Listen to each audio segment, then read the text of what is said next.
Welcome, live from Amsterdam in the Lamar Theater in the city, in the heart of the city. We're live broadcasting the whole day from Singularity University Netherlands event. We have a great lineup with a lot of nice guests and important guests. And the first of them is Rob. Rob, welcome. Thank you so much. So it's a pleasure to be here. You are an engineer. You are a father. You're also an investor, but mostly you are here as the CEO of Singularity University. Yeah. What is Singularity University? Well, Singularity University is many things to many people at this point that I'm starting to discover. But really, we're an institution that is trying to help educate, inspire, and empower individuals and organizations to think differently about technology, about the future, and about how they interact in those. We're working with shifting mindsets, but also helping people take next steps. I think, as you probably are well aware, we're living in a really interesting time where technology is moving so fast that it's hard to make sense of it.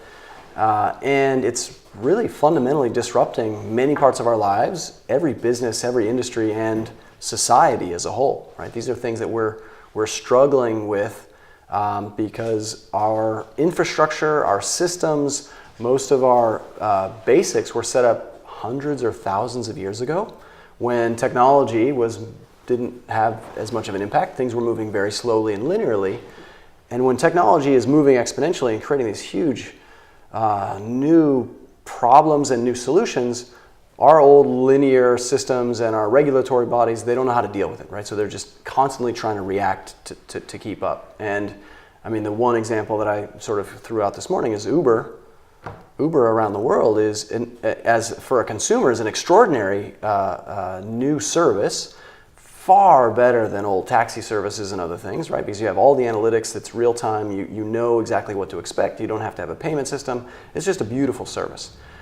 But it's fundamentally disrupting the way we've done things for 100 years.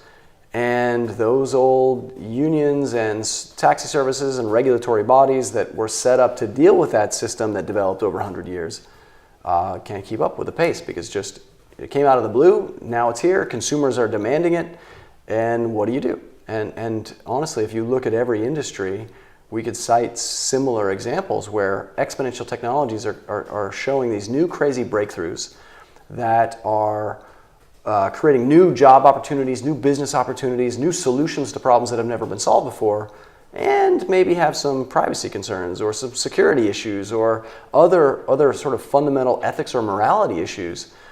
And we're trying to decide, okay, well, how do we decide? Do we want it? Do we not want it? Who gets to decide?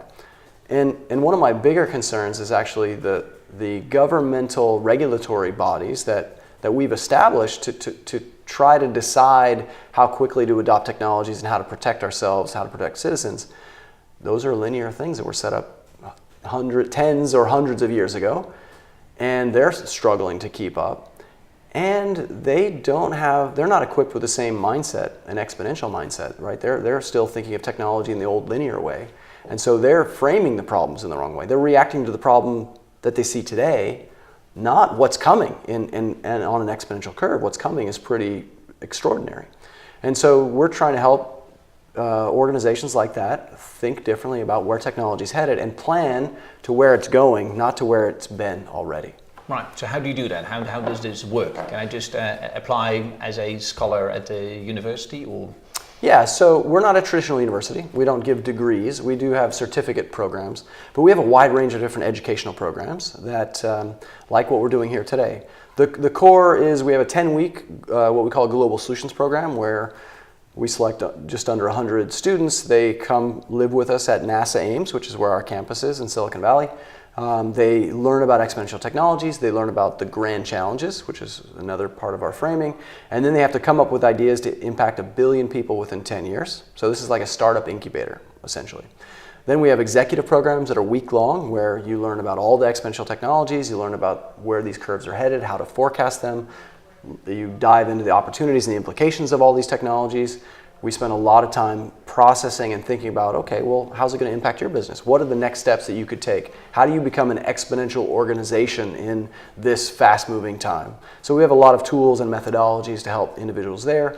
And then we have conferences. We have 2- and 3-day deep dives for specific industries. We have an exponential medicine, exponential finance, and exponential manufacturing event.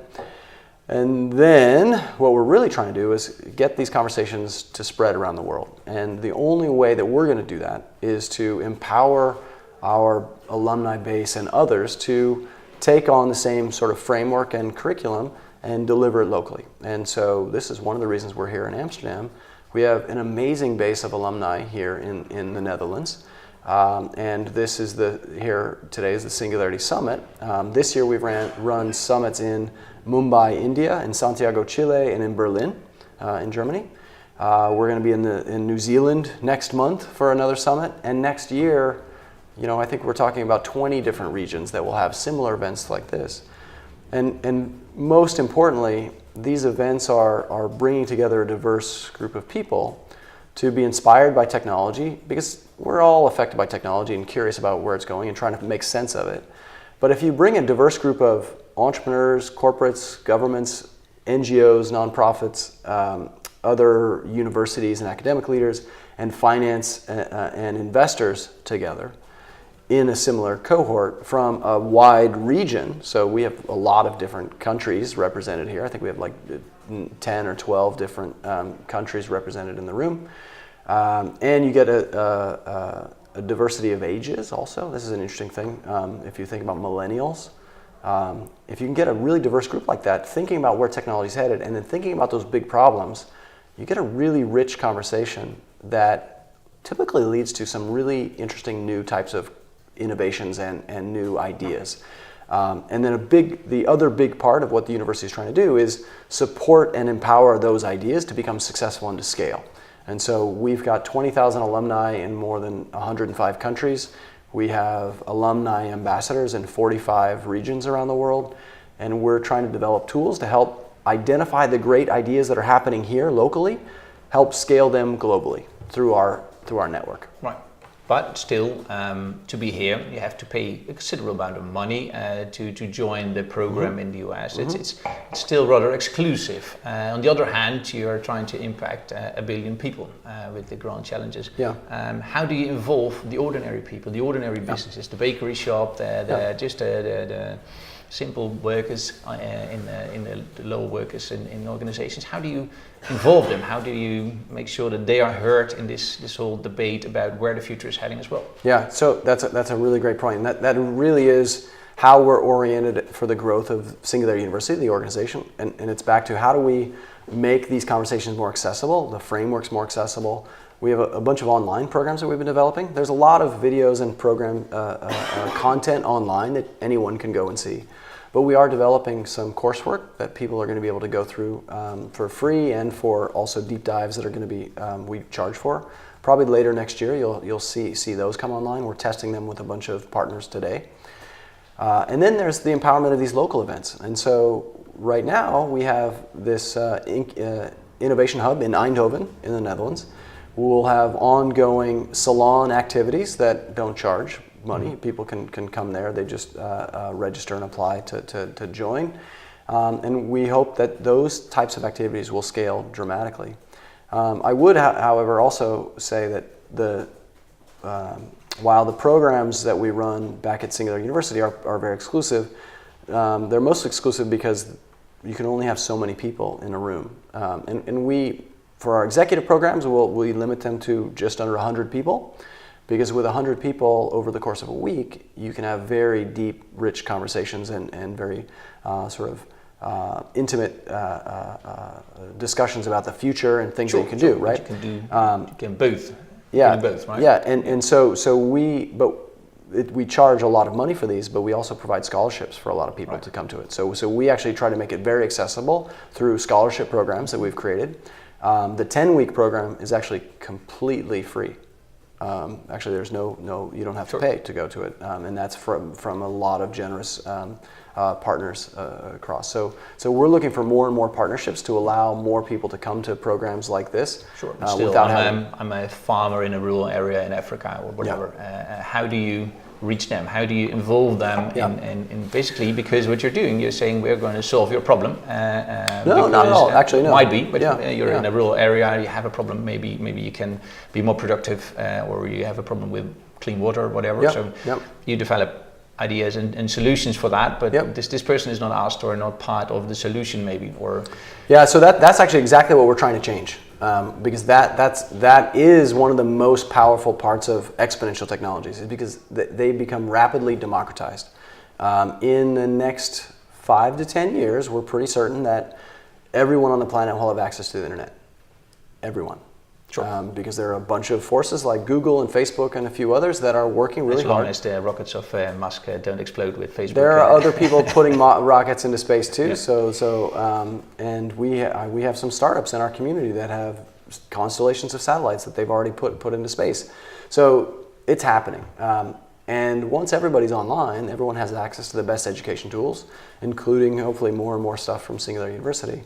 But we're also building partnerships with local NGOs and groups like UNICEF and the World Food Program.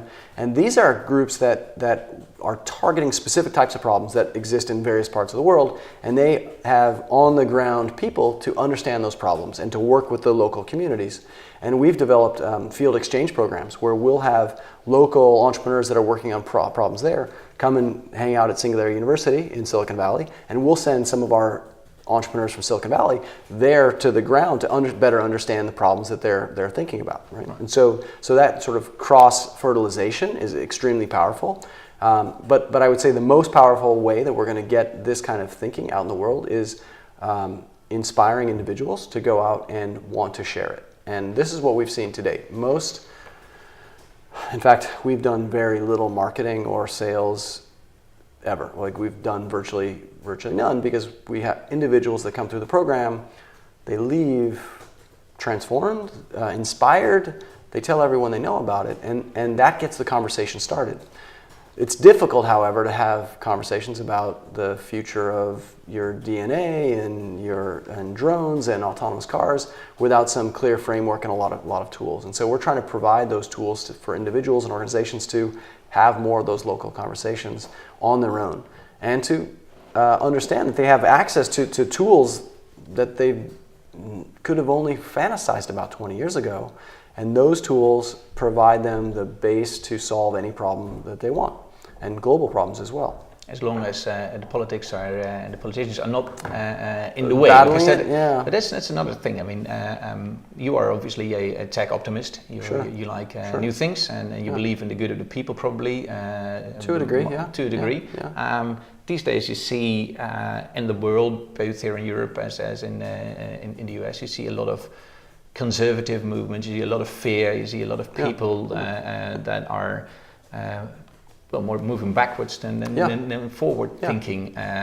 So it's like a schisma between two different worlds. How do you deal with that, and how do you cross that bridge? Honestly, I think it's a very natural reaction to the time we're living in. Technology is moving exponentially. It's moving very fast, which means it's impacting every part of our lives.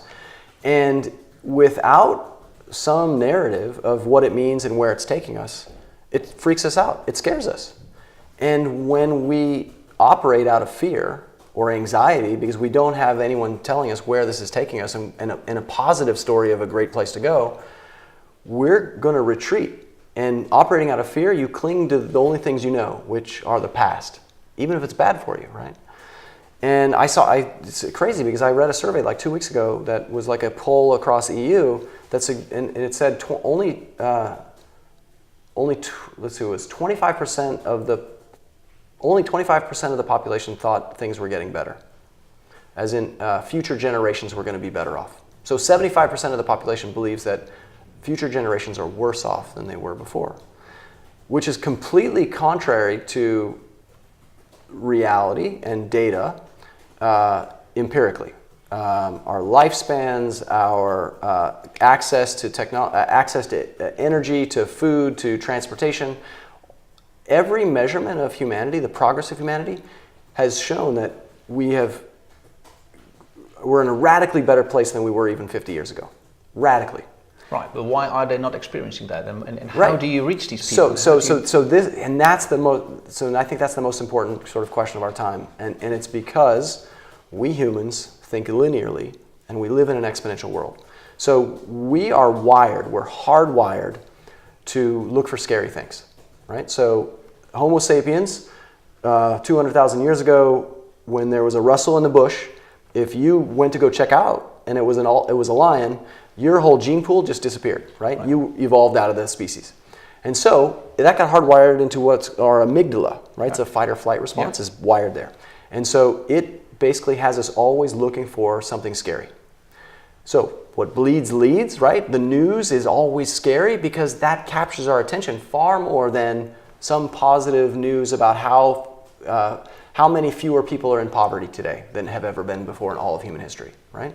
We're not attached to that emotionally. What we're attached to emotionally is that story about that person that got killed in that horrific way, and we're so empathic that we can't help but feel like that happened to us or our family, and it's devastating.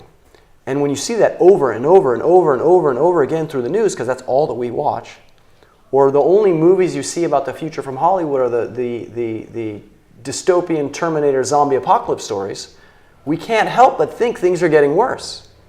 That's the only story we're telling ourselves. And my biggest concern about the day, what we're living in today, is that if those are the only stories about the future that we're telling, we're going to manifest that future. And I do not want that future, not for myself or for my kids. And so we need to tell a different future. We need to start talking about a future of abundance, one where through technology we can actually solve these problems that we've been plagued with forever in a way that could be amazing for humanity. Sure, but how do we do that? How do you do that? Because it's a difficult story. It's a very difficult story because it means Maybe you should make a film.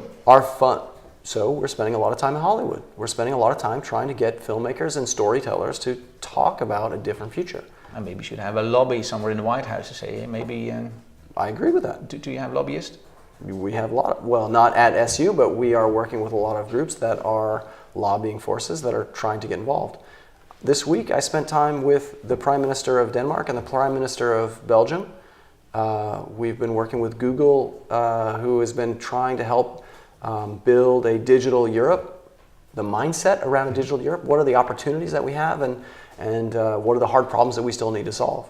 And it's first and foremost an awareness around the capabilities that we have today, and getting a discourse with the right people at the table about the real challenges that we have to get through. Unfortunately, most politicians, it's a horrible generalization, but I would say most politicians do not understand technology and absolutely have no idea where it's headed. And so how can you expect them to make big policy decisions about infrastructure investments when they don't realize where it's headed 5 years from now? And that should be unacceptable, in my opinion. And so we're trying to get more and more involved with policy decisions, but also to bring together these diverse community groups to talk about the future in a different way. Isn't that also part of the problem that people and also politicians feel excluded from the whole process and feel that they don't have a choice? The way Singularity University brings things is like technology is here and it's not going to go away, and it's going to grow massively, and it's not a choice. It's like a force of nature. It's going to hit us, and we can steer it a little to the left or to the right, but it's going to be here. It's going to change our life dramatically, and the people feel that it's not fair that they have no say in it, and maybe that's partly politicians as well. Is that a factor? It's definitely a factor. I mean, I'm a little concerned that there is a little bit of that happening where if we decide to regulate technology, it doesn't slow it down because it moves. In the U.S., during the George W. Bush era, we regulated stem cell research, embryonic stem cell research pretty exclusively. But do you think it slowed down the progress of research? No, it just moved to China and Brazil and a few other places. Like everything moves to China. Right, and so when you talk about the technologies that are moving exponentially and the potential impact they have on society, on humanity, these are global challenges that we have to deal with. And then they're not really reserved to Amsterdam or Netherlands or the EU. These things are cross nation-state barriers in ways that we've never had to really deal with before. So we need a new sort of structure to deal with these kinds of things. From the plague and everything, but diseases. Well, the plague. Sure, diseases. It's hard to to contain as well. But can you understand the fear of people that they feel excluded and not part of something that is happening around them, and that are feeling pushed into a certain direction that they don't want to go? They want to live disconnected, but they feel that they can't. They can, yeah. Well, so I think that's going to be one of the most important conversations of our time, is to decide what sort of future we want to live in. And right now, there's very little conversation about that. We're just basically fighting about whatever is right in front of us, right? We can't really get farther than the politics of this election cycle. And we're going to have to change that because technology is creating a lot of amazing opportunities for us, and everyone has to be a part of that conversation. I'll just sort of amplify the concern you raised, where we're living in a time where politicians are so heavily scrutinized that they can't always even be seen discussing a different possible future. When you talk about the possible future is one where the whole economic system has to be changing, how do they be a part of this conversation and not be seen talking about some radical transhumanism, utopian fantasy world, which could be political suicide if you're talking about a new system, right? And when we talk about the future of jobs, we like to talk about, hey, we need to come up with new economic models. The universal basic income, for example, is a great experiment that needs to be run. It's been run like 5 times in the world ever. 5. If you want to come up with a model, you need to run hundreds and thousands of experiments to try things and see what happens. And everyone's scared to death about changing the model because they can't see a future. And if we're not willing to experiment and allow our politicians and our representatives to think differently, we're going to be locked to the old way, and the old way doesn't work in the new future. That's a huge disconnect. And so I'm a big proponent of trying to help governments think about ways to carve out sort of experimental, entrepreneurial-minded structures that they can test things and play with things and experiment with ideas and not get lost in the politics and have voters freak out because the politicians are actually trying to think critically about the future and exploring the possibilities. Right now, politics is so political. You're either in this box or in this box, and if you're not in this box, then I don't like you. And those boxes are pretty devastating. And they're more or less outside of society. They're like an artificial kind. They're completely artificial, agreed. And God, look at the U.S. right now, right? What we're going through in the United States is insane. I'm not sure what's going to happen. But it's a perfect example of this same thing, right? People don't know how the world is changing, what it means, and so they're just looking for something to hold on to. And unfortunately, what we have to do is we have to do some hard work. We have to start talking about articulating a vision, a long-term vision, and start working towards it. And our world is set up where corporations focus on next quarter, our government focuses on the next election, and nobody talks about 30 years from now. China does. China has a 30-year plan. Thank God we have Singularity University to make sure that We're trying. Yeah. Right. Thank you very much. Great. A pleasure. Thank you so much. So this was the first episode together with Rob, CEO of Singularity University, and the global one. There's Singularity University in the Netherlands now too. And they are hosting this event today here in Amsterdam. So stay tuned. We will have a lot of other talks as well. And see you soon.